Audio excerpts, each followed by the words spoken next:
이제 그리고 그 노화와 관련해서 그 소셜 섹스라는 컨셉에 대해서 말씀을 드리겠습니다. 이게 이제 서양에서 일반적으로 쓰이는 컨셉인데요. 그래서 우리가 웃을 때 가장 많이 보이는 치아가 사각전치, 속건이에서 종건이까지 6개의 전치가 이제 앞니들이 있어요. 그래서 중절치 2개, 식절치 2개, 속건이 2개. 그래서 요거에 6개의 앞니인데 요거를 소셜 섹스라고 하는 거죠. 왜 소셜이냐? 우리가 사회생활할 때 얘기하고 웃고 사진 찍고 그죠? 어떤 그럴 때 가장 많이 노출되는 치아다라고 보시면 되겠습니다. 그래서 우리가 일반적으로 자세히 보시면 이제 그 나이가 젊을수록 미소 지었을 때 웃었을 때 윗니들의 노출이 조금 많이 되는 쪽으로 미소가 나와요. 그래서 나이가 들수록 윗니는 점점 덮이고 크게 웃어도 아랫니가 많이 노출돼요. 특히 얘기할 때는 나이 드신 분들 특히 이제 뭐 좀 죄송합니다만 TV에서 정치하시는 분들이 좀 연세가 좀 드신 분들이 많이 계죠. 요즘 많이 젊어졌습니다. 그래서 그분들이 얘기를 할 때 보면 윗니가 보이는 그 비율보다 아랫니가 노출되는 비율이 훨씬 더 크다고 보실 수 있겠어요. 잘 관찰해 보시면 알 수 있습니다. 그래서 이 부분은 얘기를 할 때나 웃을 때 윗니가 6전치 소셜 섹스가 충분히 노출되는 쪽으로 얘기를 하고 미소를 짓게 되면 훨씬 더 젊어 보인다. 그리고 반대로 윗니는 적게 노출이 되고 아랫니가 노출이 많이 되면 노안이 된다. 요거를 기억하시기 바랍니다. 그래서 지금 현재 치열에 문제가 전혀 없다. 내 치열은 가지런하고 예쁘고 그렇죠. 그러면은 이게 웃는 연습만 이렇게 제가 웃는 것처럼 이렇게 어떻습니까?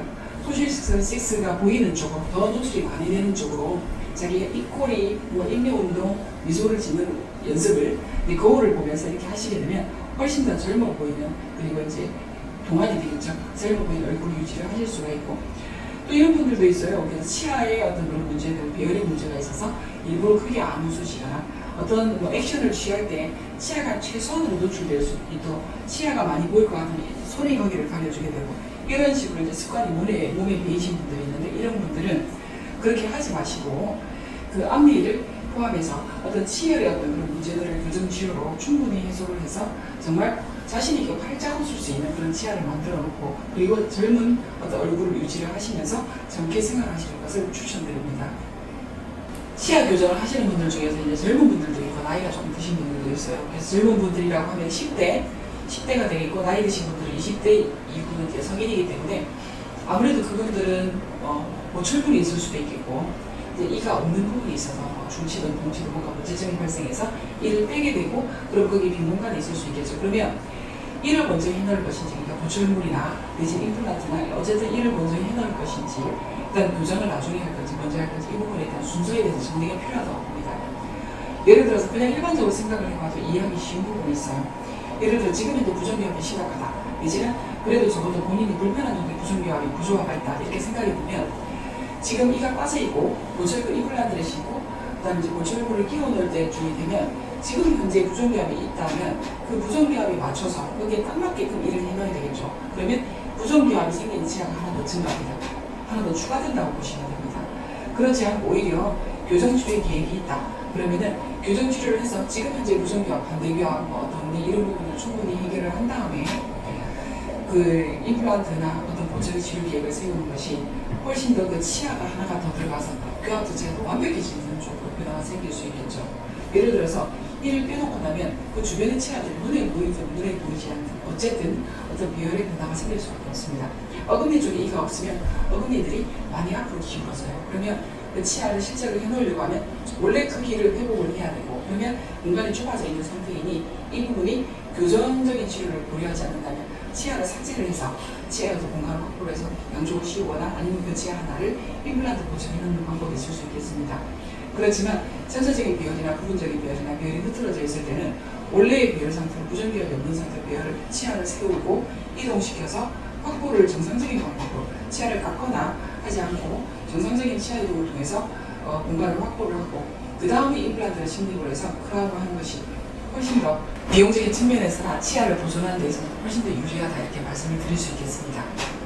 이제 연세가 조금 드셔서 그 연세가 이제 개인적인 차이가 있습니다만 요즘은 40, 50, 60까지도 좀 더 젊은이시죠, 그죠? 그래서 이제 그렇지만 본인이 10대일 때, 20대일 때 치열에 비해서 자기는 특별히 변화된 게 없다고 생각하고 있었고 어느 날 갑자기 보니까 앞니가 많이 겹쳐져 있더라. 치아 하나가 안으로 많이 나왔더라. 들어갔더라. 이렇게 말씀하시는 분들이 계세요. 그거는 뭔가 에이징에 따라서 나이가 점차 들어감에 따라서 자연스러운 변화 중의 일부분이라고 생각을 하시면 됩니다. 예를 들어서 원래 치아가 살짝 겹쳐져 있었죠. 그러면 이 치아가 나이가 들면서 뭔가 둥글둥글해지고 모난 부분이 없어지고 편해지면 좋을 텐데 이거와는 반대로 진행이 되는 경우가 대부분입니다.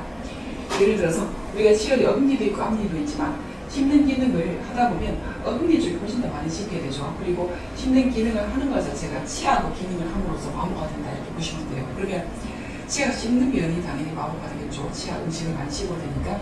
그렇지만 동시에 음식물이 분쇄되고 그리고 이제 소화되고 하는 그런 과정을 통해서 치아의 인전면에 치아 사이사이가 마모가 발생하게 됩니다. 그러면 어금니가 주로 많이 씹으니까 앞니는 끊어먹기도 하지만 그래도 어금니 비중이 훨씬 더 크죠. 그러면 어금니에서부터 치아 사이의 어떤 그런 밀집도가 조금 더 증가한다. 그래서 치아 사이 공간이 어느 정도 마모가 되고 그러면서 치아들이 앞으로 기울어지는 쪽으로 힘을 조금 받게 되고 한 번 기울어지기 시작하면 어금니에서 뒤로 미는 힘으로 작용을 하기 때문에 앞니는 어금니가 이동하는 만큼 눈에 보이지 않게 조금씩 앞으로 겹쳐지고 쓰러지고 모아지는 쪽으로 나아집니다. 이렇게 보시면 되겠어요. 그래서 젊었을 때는 치아가 대부분 가지런했다 내지는 약간 덜 가지런한 부분이 있었다. 이 정도였는데 그게 10년, 20년, 30년이 지나고 어느 날 보면 심하게 겹쳐졌다라고 느끼게 되는 거고 어떻게 보면 나이가 들고 어떤 치아가 계속 치아를 그동안 한 번도 쓰지 않은 아무 상관이 없겠지만 치아라는 게 계속해서 기능하는 거기 때문에 우리가 악어처럼 치아가 만들어지지도 않고 그래서 원래 치아의 수명이 정해져 있는 것 때문에 변화가 생긴다 이렇게 보시면 되겠고 그래서 이런 부분들을 방치를 하기보다는 조금 더 원래의 상태를 회복하는 쪽으로 치료가 부분적이든 전체적이든 치료가 진행이 되게 되면 원래 어떤 기능과 신비성과 건강을 회복할 수 있다 이렇게 보고 있습니다. 그리고 이제 나이가 들어서 그럼에도 불구하고 치아 관리가 잘 되고 있고 그리고 치주 관리, 잇몸 관리가 전혀 문제가 없어서 큰 변화는 없지만 그런 어떤 치열의 변화는 쓰러질 수 있다. 이 말씀을 제가 드렸고 이제 그거와 조금 다른 문제인데 치주적인 문제가 있었을 때는 조금 더 실질적으로 변화가 많이 생길 수밖에 없습니다. 치주 문제라는 우리가 흔히 말하는 풍치 뭐 이런 건데 치주 조직, 그래서 치아는 그대로 있다 하더라도 치아를 떠받치고 있는, 치아를 보존하고 있는 뼈와 특히 뼈의 어떤 변화, 그리고 연조직, 그 치은의 변화, 어떤 그런 변화가 생겼을 때 치아의 유지력이 조금 약해지겠죠. 그러면 치아가 그전에는 단단했으나 뭔가 지지력이 약해지기 때문에 쉽게 움직이고 또 실제로 그것 때문에 치아 사이 틈이 벌어지기도 하고 그죠? 더 겹쳐지는 부분은 겹쳐지지만 또 다른 쪽에서 틈이 생기고 있는 거죠. 틈이 생기기도 하고 이 치아 같은 경우는 틈이 생기면서 조금 더 내려오는 쪽으로 치아가 우리가 정출된다. 그래서 잇몸에서부터 치아가 길어진다고 보시면 돼요. 그래서 그런 변화들이 생기게 되면 기능적으로도 좀 더 부딪히고 어떤 식사를 하는 데서도 부딪히고 그렇게 불편한 부분이 생길 수 있겠지만 심리적으로는 본인이 금방 느낄 수 있을 정도로 어떤 그런 심리성을 훼손하는 저해하는 그런 결과가 생길 수 있습니다. 그래서 이런 경우는 그 원인과 증상에 따라서 아주 다양하게 접근할 수 있는 치료법이 있기 때문에 그 부분을 잘 파악을 하시고 또 상담하시고 의논하셔서 치료를 적절한 시기에 받는 것이 그 치아도 수명을 늘릴 수 있고 오히려 치주 조직도 수명을 늘려서 자신의 치아를 나이가 들 때까지 오랫동안 가져갈 수 있는 그런 치료기이다 이렇게 말씀드릴 수 있겠습니다.